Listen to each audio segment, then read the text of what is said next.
ఉన్నవాడి దగ్గరికి వెళ్ళి చెప్పాడు నారదుడు, అయ్యా నీ భార్య విడితే దక్షుడిలా ప్రవర్తించాడు, నీ భార్య శరీరం విడిచిపెట్టేసింది, యోగాగ్నిలో దగ్ధమైపోయిందని చెప్పాడు. ఆ మాట వినేసరికి ఆజ్యుండుగ్రుడు నీలకంఠుడి దైత్యారాతి దష్టోష్టుడై ఆజ్యద్భూరి మృగేంద్ర రోషమున భీమ ప్రక్రియం నవ్వుచున్ విద్యుద్వహ్ని శిఖా సముచ్చయ రుచిన్ వెల్గొందు చెంచజ్జటన్ సజ్జ క్రోధముతోడ పుంచి వేయిచన్ శ్వాచక్రమధ్యంబుదన్. అంతే, ఎక్కడ లేని కోపం వచ్చేసింది. ఇంత శాంతమూర్తి రుద్రుడైపోయాడు. ఒక్కసారి లేచాడు, పెద్ద వికటాట్టహాసం ఒకటి చేశాడు. పోతన గారు ఆ మాటలు అలాగే పడిపోయాయి అంతే ఆయనకి. అర్జుండుగ్రుడు నీలకంఠుడి దైత్యారాతి దష్టోష్టుడై ఆజ్యద్భూరి మృగేంద్ర ఘోషమున భీమ ప్రక్రియ నవ్వుచున్. ఆ నవ్వుకి బ్రహ్మాండాలు కదిలిపోయాయి. అటువంటి వికటాట్టహాసం ఒకటి చేశాడు. భీమ ప్రక్రియ నవ్వుచున్ విద్యుద్వహ్ని శిఖా సముచ్చయ జటన్ చెల్వొందు చించె జటన్. మిరిసిపోతున్న జటన్ ఒక దాన్ని ఊడబెరికాడు.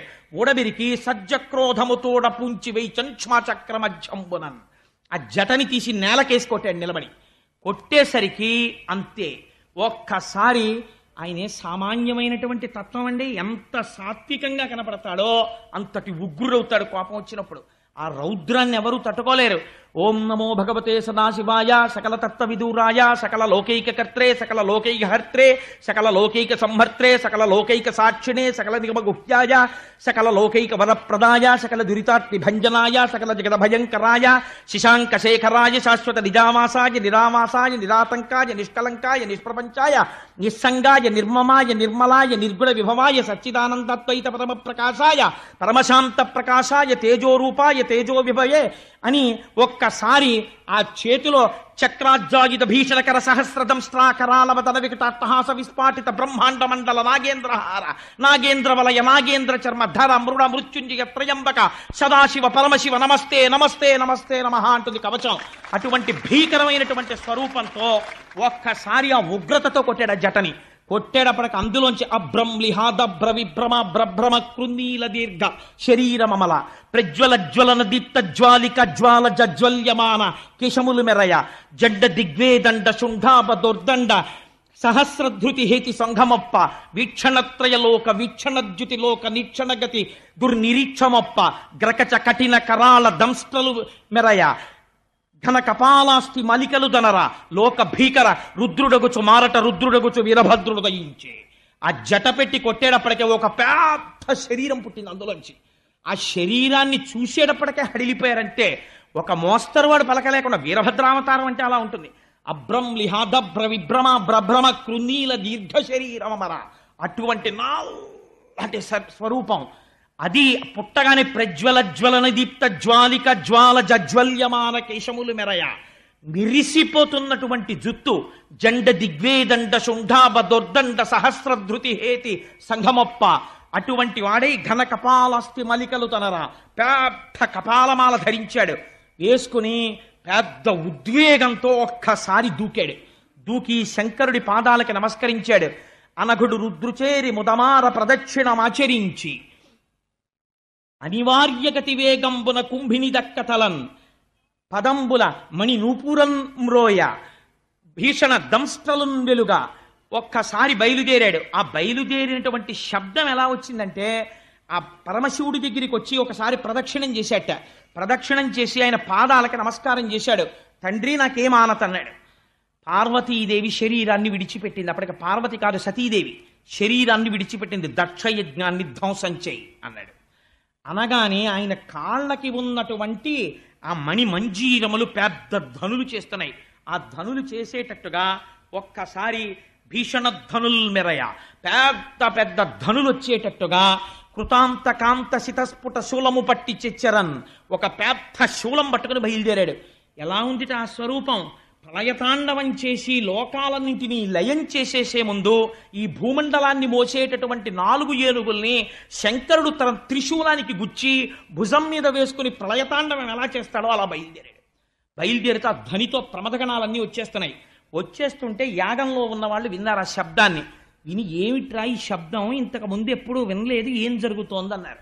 దక్ష ప్రజాపతి భార్య అనుకుంది ఉపద్రవం వచ్చేసింది, మా ఆయన చెయ్యకూడని పని చేసేసాడు అనుకుంది. ఇంతలోకి అక్కడ ఉన్న వాళ్ళందరూ అనుకున్నారు, ఒరే ఎటువంటి వాడరా మహానుభావుడు, అట్టి దేవుని ఈశ్వరు అభవు సద్గుణశాంద్రు అటువంటి వాణ్ణి రోషింపచేసిన మనకు కల్గొనే మంగళములు పద్మ గర్భునకునైనా అటువంటి దేవుడు పిలిస్తే చాలు శంభో శంకర అంటే చాలు ప్రసన్నమైపోతాడు. అటువంటి వాణ్ణి రోషింపచేశాం, కోపం వచ్చేట్టు చేశాం. ఇక్కడండి ఒక పెద్ద రహస్యాన్ని దాచారు. శంకరుడికి రోషం రాదు, ఏం చేసినా రాదు. అలా వచ్చేస్తే జ్ఞాని ఎందుకు అవుతాడండి? భర్గతత్వం పోలేదు, మరి ఇక్కడ పోయిందా లేదా కోపం వచ్చేసి? ఏమండి మీరు అంత నూరేసు చెప్పారే ఇంతటిదాకా భర్గుడు భర్గుడు భర్గుడని, మరి ఇప్పుడు కోపం వచ్చింది కదా అని మీరు అడగచ్చు. ఇక్కడ వేదం ఏం చెప్పిందో తెలుసా అండి? పిల్లలు గాడి తప్పిపోతే పిచ్చ పిచ్చ మాటలు మాట్లాడడం మొదలెడితే, పార్టీలు కడితే, లేనిపోనిటువంటి విషయాల్ని తీసుకొస్తే ఈశ్వరుడి విషయంలో భగవంతుడు రుద్రుడవుతాడు. పిల్లలకి బుద్ధి చెప్పించవలసి వచ్చినప్పుడు అమ్మవారు శివా విశ్వస్య భేషజీ, పిల్లలకి ఒక రోగానికి మందెయ్యాలనుకుంటుంది. ప్రశాంతంగా కూర్చున్న తండ్రిని రేకెత్తిస్తుంది. అప్పుడు ఆయన ఏమవుతాడు? శివుడు రుద్రుడవుతాడు. అప్పుడు ఎవరాపలేదు, అప్పుడు అనుభవిస్తాడు. ఆ రుద్రుడై వస్తాడు. వస్తే ఏమైంది? వీరభద్రుడు ఉదయించాడు. అసలు ఆయన రానేలేదో జటెట్టి కొట్టాడంతే. ఇంకా ఆయనే వస్తే ఎలా ఉంటుందో ఆలోచించండి. కొడితే అందులోంచి వీరభద్రుడు పుట్టాడు. కాబట్టి ఇప్పుడు మళ్ళీ ఎవరాపాలి? మళ్ళీ ఆ రుద్రుణ్ణి శివుడు ఎవరు చెయ్యాలి? శివా రుద్రస్య భేషజీ, మళ్ళీ ఆ రుద్రుణ్ణి శివుడిగా ఆవిడే చెయ్యాలి. ఎక్కడ చేసింది? లోకోపకారానికి హాలాహల భక్షణంలో ఆవిడే మళ్ళీ పిల్లల్ని రక్షించడానికి హాలాహల భక్షణం చేయించింది. ఇది అమ్మవారి యొక్క శక్తి. ఈయనతో వీళ్ళకి బుద్ధి చెప్పించాలి అనుకుంది. అందుకు వెళ్ళింది ఆవిడ. మొగుడి మాట వినక వెళ్ళడం కాదు, వీళ్ళకు ఒక బుద్ధి చెప్పాలి దక్ష ప్రజాపతికి. లేకపోతే ఆవిడికి తెలియకపోవడం ఏంటండి? వెళ్ళి ఆవిడ శరీరం వదిలిపెట్టింది ఇప్పుడు, కానీ లేవడు రుద్రుడు కాడు. ఆవిడ ఎప్పుడూ శక్తి స్వరూపంగా అయ్యవారితోనే ఉంటుంది. అంతే వీరభద్రుడు వచ్చేశాడు. వచ్చేసి యజ్ఞమంటపాలన్నీ పడగొట్టేశారు. ఎంత గొప్ప యజ్ఞధ్వంసమో పడగొట్టేశారు. ఆ అగ్ని కార్యం చేసేటటువంటి మంటలు లేస్తున్నాయి. ఈ మంటలకి గౌరవం ఏమిట్రా అన్నారు. ఈ అగ్నిహోత్రుడు రుద్రుడు లేని యాగం జరుగుతుంటే ఇంత సహకరించి హవిస్సులు తీసుకెళ్తుండడమా?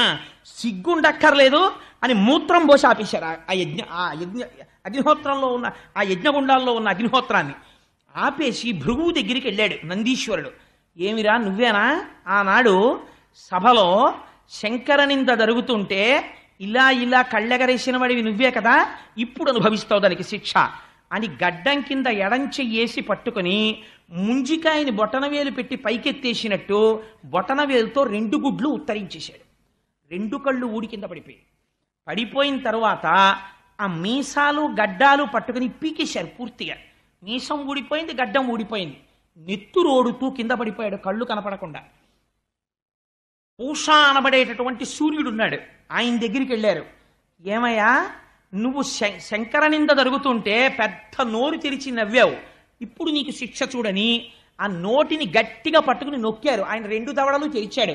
పూషదంత భిదవ్యగ్రో దక్షాత్తర హరోహర భగనేత్ర భిదవ్యక్త సహస్రాక్ష సహస్రపాత్ అని పేరు ఆయనకి. ఆ పళ్ళన్నీ పీకేశారు. పీకేస్తే బోసినోరు అయిపోయింది. అన్ని పళ్ళు పీకేసి నెత్తురు కారిపోతున్న నోటితో పూషణ వదిలేశారు. ఆఖరికి వీరభద్రుడు ఈయన దగ్గరికి వెళ్ళాడు, దక్ష ప్రజాపతి దగ్గరికి. వెళ్ళి కింద పారేసి గుండెల మీద ఎక్కి కూర్చుని కత్తితో కంఠాన్ని కోసేశాడు. ఆ కంఠం తెగలేదు. ఆశ్చర్యపోయాడు. శరీరం అంతా మంత్రపూతమైపోయింది. ఎలా తుంచాలనుకున్నాడు. యజ్ఞ పశువు యొక్క శరీరాన్ని ఎలా తుంచేస్తానో అలా తుంచేస్తాను ఈ దుర్మార్గుడు శివనింద చేసినందుకు అని గుండెల మీద కుడికాలు వేసి తొక్కి పెట్టి తోటకూర కాడ తిప్పేసినట్టు కంఠాన్ని తిప్పేసి ఊడబెరికేసి దాన్ని తీసుకెళ్లి యజ్ఞంలో జరుగుతున్న అగ్నిహోత్రంలో పారేశాడు. యజ్ఞంలో కాలిపోయింది తల లేనటువంటి మొండెం పడిపోయి ఉండిపోయింది. బ్రాహ్మణులు చూసి హాహాకారాలు చేశారు. ఎంత దారుణం రా ఇది, ఇంత గొప్పగా దక్షయజ్ఞ ధ్వంసం జరిగిపోతోందని. ఎక్కడి వారాలు అక్కడ కాకావికలై పారిపోతున్నారు. దారి దొరికితే చాలని పారిపోతున్న వాళ్ళని రాళ్ల పెట్టి కొడుతున్నారు. రక్షించిన వాడు లేడు. జ్ఞాపకం పెట్టుకోండి. శివనింద ఎంత ప్రమాదకరమో, భగవంతుని యందు భేదదృష్టి ఎంత ప్రమాదకరమో పోతన గారు వ్యాసుల వారు భిక్ష పెట్టి చెప్తున్నారు జాతికి. ఈశ్వరుణ్ణి ఒక్కడిగా చూడడం నేర్చుకో, లేకపోతే పాడైపోతావు అని. ఏమైంది? అప్పుడు అందరూ కలిసి చతుర్ముఖ బ్రహ్మగారి దగ్గరికి పరిగెత్తారు. పరిగెత్తి ఆయన దగ్గరికి వెళ్ళాయా, పాపకర్మ చేసేసాం, చెయ్యకూడనటువంటి పని చేశాం, అక్కడ జరుగుతున్నటువంటి పరమశివుడికి హవిర్భాగములు లేనటువంటి యజ్ఞాన్ని చేశాం, దానివల్ల ఇంత ఉపద్రవం వచ్చింది, ఏం చెయ్యమంటావని అడిగారు. ఆయన అన్నాడు, మీకు అసలు బుద్ధుందిరా మీరు? క్రతుభాగారుండగు ఈశ్వరుడు పశుపతి శర్వు భర్గు దూరీకృత యజ్ఞభాగుని చేసిన మీరు యతిదోషులు దుర్మతులకు మీరింకన్ అన్నాడు. పరమేశ్వరుడికి యజ్ఞంలో హవిస్సులు లేకుండా యజ్ఞం చేశారా? కాల్సనా? ఎందుకురా యజ్ఞం అని అడిగాడు. ఎందుక యజ్ఞం? ఎందుక దుర్మార్గపు యజ్ఞాలు? మీకు చేస్తే యజ్ఞం సరిగ్గా చెయ్యాలి, అంతేకాని యజ్ఞం చేసి కాసేపు శంకరనింద చేయడం కోసం శివనింద చేయడం కోసం యాగాలు యజ్ఞాలా? ఎవడు చెప్పిన యజ్ఞాలు రా మీకు యజ్ఞాలు? మీరు చేసిన పని వల్ల మీరు దుర్మార్గులైపోతారా, పాడైపోతారన్నాడు. అయ్యా పాడయ్యపోయాం, చావగొట్టేశారు, భృగువుకి కళ్ళు పోయాయి, పూషకి దంతాలు పోయాయి, మాకు ఒళ్ళంతా దెబ్బలు నెత్తురులు కారిపోతున్నాయి, చాలా మంది అక్కడే పడిపోయారు. ఇప్పుడు తిన్నది చాలు, నువ్వు తిట్టింది చాలు, మాకు మార్గం చెప్పన్నారు. ఒక్కటే మార్గం, ఎవరి పట్ల తప్పు చేశారో వాడి దగ్గరికి వెళ్ళి పడిపోండి. ఎందుకో తెలుసా? ఆయన ఒక్కటే, ఆయన దగ్గర ఉన్న లక్షణం జగత పితరౌ వందే పార్వతీ పరమేశ్వరౌ